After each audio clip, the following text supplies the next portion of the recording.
नमस्कार, फर्जी lecturer YouTube channel पर आपका स्वागत है। आज हम आपको बताएंगे जो आरटीआई है उसमें हम पहले आरटीआई का एप्लीकेशन लगाते हैं, फिर फर्स्ट अपील, फिर second appeal. Second appeal commission में लगती है। तो कमीशन में जो फैसले आते हैं वो कमीशन की साइड से कैसे निकाले जाते हैं। सेकंड अपील तक जाने से पहले या कमीशन तक जाने से पहले आपको आरटीआई लगानी पड़ती है। आरटीआई कैसे लगानी है इसके ऊपर हमने एक पहले से वीडियो बना दी है। अगर वो आप वीडियो देखना चाहें कैसे लगाएं आरटीआई की एप्लीकेशन, प्रथम अपील और सेकंड अपील, वो नीचे डिस्क्रिप्शन में उसका लिंक डाल दिया है। लिंक पर क्लिक करके आप उसको वीडियो को देख सकते हैं। आपको पता चल जाएगा आरटीआई की एप्लीकेशन कैसे लगानी है, फर्स्ट अपील कैसे लगानी है और सेकंड अपील कैसे लगानी है। कभी कभी आरटीआई में समस्याएं आ जाती हैं। उदाहरण के लिए आपने आरटीआई लगाई, कोई जवाब ही नहीं दिया या गलत जवाब दे दिया या अधूरा जवाब दे दिया, उसमें क्या करें। इस तरह की बहुत सारी समस्या हैं। उसको लेके भी आरटीआई की समस्या और समाधान इस हेडिंग से हमने एक वीडियो बना दी है। वो अगर वीडियो देखना चाहें उसका भी लिंक नीचे डिस्क्रिप्शन में डाल दिया है। आप उसको लिंक को क्लिक करके उस वीडियो को देख सकते हैं। अब हम बात करते हैं सीधा जब सेकंड अपील कमीशन पर जाती है, कमीशन फैसला देता है। 2018 से पहले कमीशन के साइट पर फैसले नहीं आते थे, हार्ड कॉपी बाई पोस्ट घर पे आती थी। आजकल बाई पोस्ट कम आता है, ऑनलाइन सारी चीजें हो गई हैं। तो 2018 के बाद का जो आपकी अगर सेकंड अपील गई है उसको कैसे देखना है उसके बारे में हम बात करेंगे। सबसे पहले हम गूगल में टाइप करेंगे SIC हरियाणा केस स्टेटस।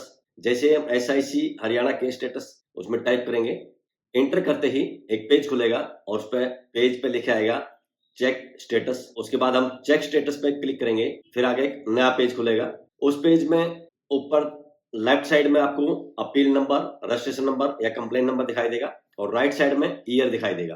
तो लेफ्ट साइड में हम अपना अपील नंबर डालेंगे और राइट साइड में ईयर जहां लिखा है उसके राइट साइड में एक छोटा टिक बना है, उसको जब हम क्लिक करेंगे वहां ईयर खुल जाएंगे सारे। यानी कि आपकी जो अपील है 19 की थी, 20 की थी, 21 की थी, 22 की, 24 तक के सारे ऑप्शन खुल जाएंगे तो आप उसमें डाल देंगे। हमें किसी के सेकंड अपील का स्टेटस चेक करते हैं। यहाँ हमने एक नंबर डाल दिया है 1210 और ईयर डाल दिया है 2024। फिर नीचे एक सबमिट का ऑप्शन है, हम उसको सबमिट करेंगे।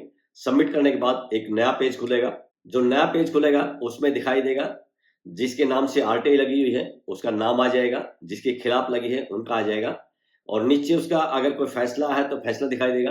हियरिंग की कोई डेट है तो हियरिंग की डेट दिखाई देगी और स्टेटस आपको दिखाई देगा। जैसे इस केस में हम देखते हैं, सबसे नीचे इसमें फैसला दिखाया गया है, उसमें लिखा है डिस्पोज ऑफ 3/7/2024, यानी कि 3 जुलाई 2024 को इसका फैसला सुना दिया गया है। जहां ऑर्डर लिखा है उस ऑर्डर पर जब हम क्लिक करेंगे फिर एक पेज खुलेगा। ये पेज खुल गया है।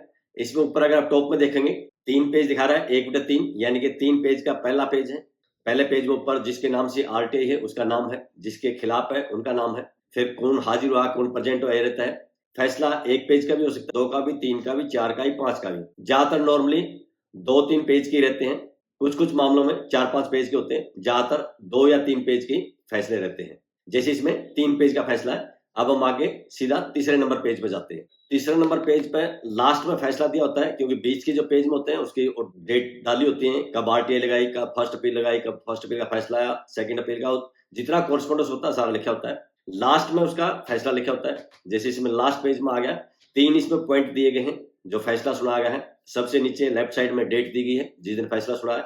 जैसे कि ऊपर डिस्पोज ऑफ में लिखा है 3/7/2024, वही नीचे लिखा है। 3 पॉइंट का फैसला दिया है।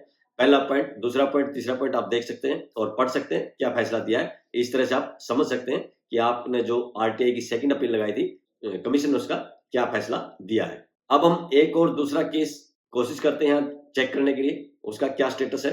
उसके लिए हम फिर से बैक जाएंगे और बैक जाके वही पेज खुलेगा जहां पे हमने अपील नंबर और ईयर डालना है। ये देखिए नया पेज खुल गया है। इसमें हम एक नया केस नंबर डाल देते हैं 6578, ईयर है इसका 2019 और नीचे फिर हम सबमिट पे क्लिक करेंगे, फिर पेज खुलेगा।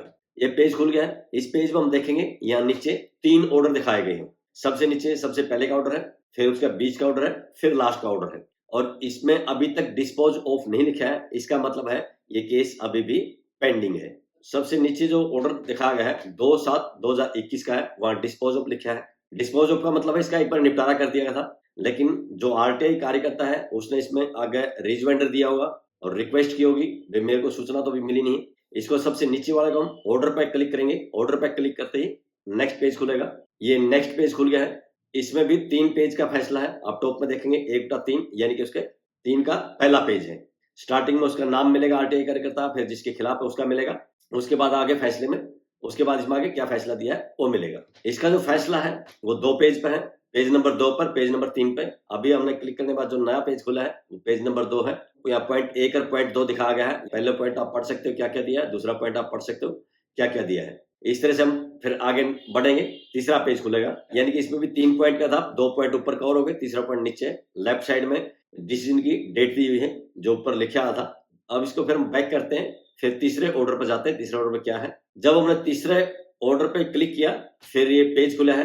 तीसरा ऑर्डर भी जो है 3 पेज का है, ये 3 में से पहला पेज है। पहले पेज में इसमें भी शो कॉज नोटिस के बारे में है। अब इसका आखिरी पेज देखते हैं, तीसरा पेज। तीसरे पेज में फिर वही लेफ्ट साइड में डेट रहती है और इसमें फिर एडवाइजरी जारी की गई है। वही आरटीआई एक्ट 2005 की धारा 4(1)(b) का हवाला दिया है। आरटीआई एक्ट की धारा के साथ साथ इसमें चीफ सेक्रेटरी के एक 15 दिसंबर 2020 के लेटर का हवाला दिया है। इसमें लेटर नंबर भी लिखा है, यानी कि चीफ सेक्रेटरी की तरफ से भी सभी विभागों को आरटीआई एक्ट की धारा 4(1)(b) के प्रावधानुसार सूचना उपलब्ध कराने के बारे में निर्देश जारी किए गए, लेकिन उसके बाद भी यहाँ इस बंदे को सूचना नहीं मिल रही। यहाँ पर वापस आ जाते हैं उसी पेज पर जहां से हमने स्टार्ट किया था, जहां तीनों ऑर्डर दिखाई दे रहे हैं। जो तीसरा ऑर्डर देखेंगे हम, वहां तीसरे ऑर्डर की जो डेट डली हुई है उसमें भी अंडर प्रोसेस दिखाया गया है। अंडर प्रोसेस का मतलब है अभी भी इस केस का निपटारा नहीं हुआ है। जो आरटीआई कार्यकर्ता है वो अभी भी इसमें बार बार रिज्वाइंडर दे रहा है कि उसको सूचना नहीं मिली है, जिस कारण से कमीशन आगे से आगे नोटिस दे रहा है। जो आरटीआई कार्यकर्ता है उसको काफी मशक्कत करनी पड़ती है, बार बार रिज्वाइंडर देने पड़ते हैं। कमीशन का ढुलमर रवैया ज्यादातर होता है।